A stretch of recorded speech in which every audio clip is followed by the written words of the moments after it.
Bonjour à tous et bienvenue dans cette nouvelle vidéo où je vais vous expliquer comment transformer les entretiens annuels en des rendez-vous super excitants. Beaucoup en effet les voient comme une sorte de passage obligé, pour ne pas dire une corvée ou même un piège. En réalité, il ne faut pas grand-chose pour que cela devienne un moment super excitant, un truc que vous attendiez avec impatience, bref, que vous mettiez un gros cœur sur votre agenda autour de la date de votre entretien annuel. Je m'appelle Aurélien Daudet, bienvenue dans Révolution RH. Pour ceux qui me connaissent, vous savez que j'aime bien avoir une attention toute particulière aux mots. Et en matière d'entretien en entreprise, le moins qu'on puisse dire, c'est que le paysage est pour le moins confus. Le droit du travail français distingue deux types d'entretien professionnels entre un salarié et sa direction. Le premier a été baptisé l'entretien d'évaluation professionnelle. Il peut se faire tous les ans, ou bien tous les 6 mois, et, ouvrez les guillemets, permet de faire le bilan de l'année, analyse des missions réalisées, difficultés éventuelles par exemple, de fixer les objectifs et les moyens à mettre en œuvre pour la période à venir. Cet entretien annuel d'évaluation comporte donc, en théorie, une double dimension. Évaluation des résultats obtenus sur la période écoulée, stratégie et plan d'action pour la période à venir. Problème, le nom de cet entretien dit d'évaluation insiste clairement sur la dimension analyse du passé, beaucoup plus que sur la dimension perspective. Nous y reviendrons. Point important, cet entretien annuel n'est pas obligatoire selon la loi française. La loi française toujours qui dit l'employeur peut mettre en place des entretiens d'évaluation, mais ce n'est pas une obligation. En revanche, si ce dispositif est mis en place dans l'entreprise, tous les salariés doivent en bénéficier. Le deuxième entretien, appelé simplement entretien professionnel, évaluation et de passer à la trappe, a lieu, lui, tous les 2 ans. Il vise à vous accompagner dans vos perspectives d'évolution professionnelle, notamment en termes de qualification et d'emploi. Et il sert à voir les formations qui peuvent y contribuer. Cet entretien professionnel, prévu tous les 2 ans, est, lui, obligatoire. Et l'administration précise, les questions d'évaluation ne doivent pas être abordées lors de l'entretien professionnel. Vous vous y retrouvez? C'est pas simple, hein? Alors que ces deux entretiens ont des noms aussi proches, entretien, évaluation professionnelle, entretien professionnel, que l'un est théoriquement non obligatoire, mais dans les faits assez universellement répandu, et que le second, lui, est obligatoire, mais beaucoup moins fréquent. Je crois qu'au-delà de ces problèmes de nom, le plus gênant, c'est qu'elles introduisent une distinction stricte entre évaluation et évolution, entre passé et avenir, entre analyse et projection. Pour préparer cette vidéo, j'ai parlé de l'entretien annuel avec 3 ou 4 personnes des fonctions RH sur les 2 dernières semaines et je les en remercie. Toutes ont convenu que cet entretien annuel d'évaluation était d'abord une analyse de la performance du collaborateur sur les 12 derniers mois. Dans un but premier, avoir une note qui va, elle, avoir un impact direct sur la rémunération de la personne pour les années à venir. L'obsession des fonctions RH, et on les comprend, est donc de mettre en place un système qui soit le plus transparent possible et le plus équitable possible pour éviter toutes les contestations, les rancœurs, les tensions sociales. La DRH d'une licorne française de la French Tech m'a décrit les solutions qu'elle a mises en place dans son groupe dans ce but. Ce système m'a semblé particulièrement impressionnant. D'abord, chaque personne est évaluée selon 2 grilles. L'une sur son expertise professionnelle, ses compétences, cette grille dépend du métier dans lequel elle est. Et l'autre grille est plus qualitative, c'est une grille au regard des 4 valeurs fondamentales de l'entreprise. Chaque manager prépare l'évaluation de ses collaborateurs. Ça, jusque-là, c'est classique. Puis, les managers de chaque département se retrouvent pour une réunion de calibration pour d'une part avoir des regards et des feedbacks croisés sur les collaborateurs et en plus pour harmoniser les notations et éviter qu'il y ait des équipes où le manager ait tendance à mettre des notes élevées et d'autres équipes où le manager plus exigeant mettrait des notes en moyenne inférieures. Ce qui m'a rappelé ma mère prof de philo qui m'expliquait qu'il y avait des réunions d'harmonisation des notes à l'issue des corrections du bac. Le but, c'est donc de garantir une équité maximale en limitant les angles morts des managers et en garantissant aussi un regard collégial. Ce qui, bien sûr, va donner plus de légitimité et de poids aux évaluations. Dans cette entreprise, dans cette licorne, ils vont même un cran plus loin. Cet alignement est fait sans déresponsabiliser le manager. Si ce dernier, après concertation, n'est pas d'accord sur le changement de note d'un collaborateur, c'est lui qui aura le dernier mot. Comme me disait la DRH, au final, c'est le manager qui va annoncer cette évaluation au collaborateur. Donc il est essentiel que le manager soit totalement en accord avec la notation. Bon, c'est pas fini. Toutes ces notes sont ensuite rentrées dans un système informatique, pondéré par des coefficients, comme par exemple l'augmentation moyenne qui est prévue pour le département, le nombre d'années sans augmentation pour un collaborateur, etc. Au final, le système est très largement plébiscité dans cette entreprise parce qu'il donne toutes les garanties d'une vraie cohérence au sein d'un même département et même d'un département à l'autre. Pour tout vous dire, à la fin de cet entretien, j'avais quasiment envie de postuler chez eux.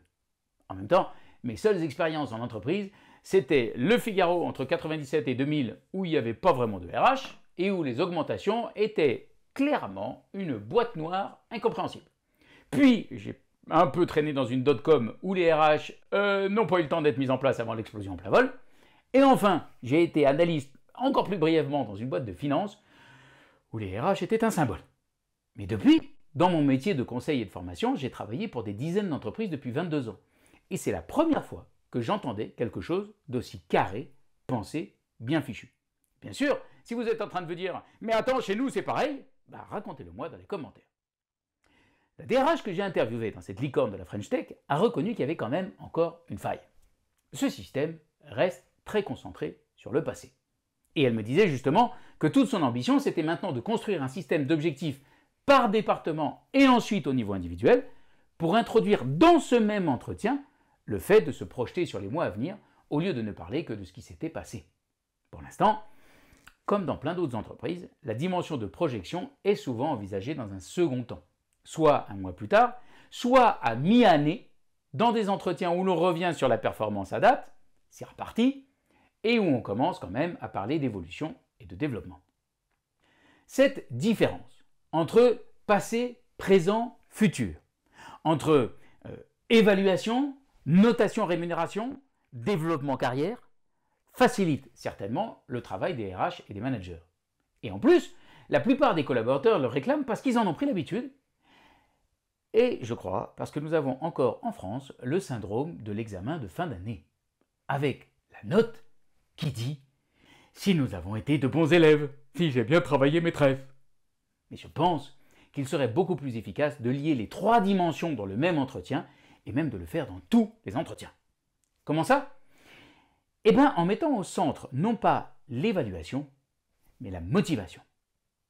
C'est vrai quoi à la fin ? Vous ne trouvez pas ça bizarre de passer l'essentiel de ce rendez-vous fondamental sur des choses que tout le monde connaît déjà largement ? Dans l'immense majorité des cas, les retours du manager au collaborateur vont pas être une surprise fondamentale. Mieux, quand je vois combien certains systèmes d'évaluation sont aujourd'hui finement processés, et je vous dis, ça a été une découverte pour moi, je me dis qu'il ne faudra plus très longtemps pour qu'on passe à un système d'évaluation continue. Un peu comme à l'école, quand un certain nombre d'examens se sont transformés en contrôle continu. Bah oui, ajoutez à ça une bonne dose d'intelligence artificielle. Et vous aurez, dans pas très longtemps, des systèmes où le collaborateur pourra savoir à n'importe quel moment dans l'année où il en est au niveau de sa notation et donc de sa rémunération potentielle, et il saura aussi les items sur lesquels il pourrait s'investir pour remonter les deux. Au final, le regard dans le rétroviseur va devenir de plus en plus superflu, de plus en plus inutile. Ce qui est vraiment important dans ces entretiens annuels, c'est de définir le contrat, l'accord, l'engagement réciproque entre le collaborateur et son manager pour l'année à venir. Par exemple, moi, manager, voilà les objectifs opérationnels et de comportement que je veux que tu atteignes cette année. Et moi, collaborateur, voilà ce que je veux en termes d'objectifs de carrière, de mission, de formation et bien sûr de rémunération. Et c'est pour appuyer et justifier ces demandes que chacun va utiliser les éléments du passé. Par exemple, je te demande de renforcer ton activité commerciale, en particulier de doubler ton niveau d'appel et ta prise de rendez-vous avec des prospects à froid. Pourquoi? Parce que sur les 12 derniers mois, c'est l'indicateur sur lequel tu étais très en dessous de la moyenne de l'équipe. Et côté collaborateur, ça pourrait donner quelque chose comme ce que je veux, c'est une augmentation de salaire de 5%. Pourquoi? Premièrement, parce que j'ai atteint tous mes objectifs de l'an dernier, et en plus, parce que j'ai constaté que ma rémunération de l'an passé est inférieure à la moyenne des commerciaux de notre secteur d'activité. Du coup, chacun va arriver à l'entretien en ayant préparé à la fois son analyse des 12 mois écoulés et ses demandes. Pour reprendre mon exemple, ce collaborateur aura sûrement eu des feedbacks pendant l'année sur le fait qu'il devait faire plus d'appels qu'on appelle dans le dur. Donc, il arrivera peut-être en ayant préparé, je ne sais pas moi, une demande de formation, ou bien d'accompagnement pendant 1 mois par son manager, ou bien il demandera du mentoring par un commercial plus expérimenté. Mais il arrivera avec une demande. L'administration française précise d'ailleurs que l'employeur doit informer le salarié suffisamment tôt de la date de son entretien pour qu'il puisse préparer celui-ci. Mais se préparer sur quoi? Uniquement sur le passé? Bien sûr que non. Sinon, c'est pas étonnant que peu de collaborateurs le fassent, c'est du réchauffé. En revanche, si on dit qu'il faut préparer ses demandes, ses envies pour l'année à venir, là, ça change la donne. Donc, ce que je propose, c'est d'une certaine manière d'inverser l'organisation classique de ces entretiens annuels. Passer de 80% du temps dans le rétro et 20% du temps vers l'avant, et faire la majorité du temps en projection avec des appuis, des confirmations à l'aide des informations du passé. En commençant par la projection. Parce que c'est au début de l'entretien que les niveaux d'énergie et d'attention des personnes autour de la table seront les plus élevés. Donc autant commencer par le plus important. Certains talent développeurs qui sont dans mon programme La puissance des émotions m'ont pris au mot. Sans aller jusqu'à inverser complètement. Faut quand même pas aller trop vite et pousser trop fort. Ils ont introduit une question dans les entretiens qu'ils font passer en ce moment. Une question toute simple. Et toi, pour l'année à venir, qu'est-ce que tu veux? Et ils m'ont dit que l'effet est spectaculaire. Les personnes parlent plus, les entretiens sont beaucoup plus fluides et aussi, ces entretiens sont beaucoup plus courts. Oui, forcément. Les objectifs de chacun sont clairs, c'est donc beaucoup plus simple de se coordonner et de trouver des accords. Attention, une fois que tout le monde est clair sur les objectifs, il va falloir formaliser cet accord. Par exemple, si je dis que j'ai compris, ça ne dit pas que je vais le faire. Et mieux vaut poser la question suivante. Donc, est-ce que toi et moi, nous avons un accord sur le fait que toi, tu t'engages à faire 1, 2, 3, et moi, ton manager, je m'engage à faire A, B, C. L'idée, c'est que les deux parties soient actives. Tout le monde veut sortir de cette logique du juge évalué, qui n'est pas loin de juge accusé. Le fait de rendre les critères d'analyse de la performance beaucoup plus clairs, beaucoup plus fins, permet déjà de sortir du fait du prince et de la peur de la note à la gueule du client. Bien sûr, et tous les progrès faits sur l'évaluation évacuent de plus en plus les rapports de domination, avec un manager qui aurait un pouvoir discrétionnaire sur la note et donc sur la rémunération du collaborateur. Mais je pense qu'il faut aller un cran plus loin. Le collaborateur doit arriver porteur d'un projet comme son manager. Ces deux projets étant bien sûr construits sur une toile de fond, le projet de l'équipe, le projet du département, le projet de l'entreprise tout entière. Donc demandez et réfléchissez à ce que vous voulez. Et je vous en supplie, arrêtons de demander aux gens quelles sont leurs attentes, on retomberait dans la passivité. Dans mes conversations avec les fonctions RH, je me suis rendu compte que d'énormes progrès ont été faits pour rendre les processus d'évaluation plus équitables et plus transparents. Reste, à mon avis, à trouver des moyens simples pour que ces entretiens soient aussi plus dynamiques, plus efficaces et plus engageants pour l'avenir, pour la suite des aventures. Et là, du côté de la projection, l'intelligence artificielle n'a pas la main. Elle n'a pas de rôle à jouer. Parce que pour construire un projet commun, il faut un vrai échange, un questionnement et une réflexion entre des intelligences à la fois rationnelles, logiques et émotionnelles. J'attends avec impatience, non, je vous demande instamment de me dire dans les commentaires ce que vous pensez de toutes ces idées. Après tout, c'est vous les fonctions RH, c'est vous les managers, c'est vous les collaborateurs. Et parfois, vous êtes même tout ça en même temps. En attendant, n'oubliez pas, à RH puissante, entreprise puissante. Très bonne semaine.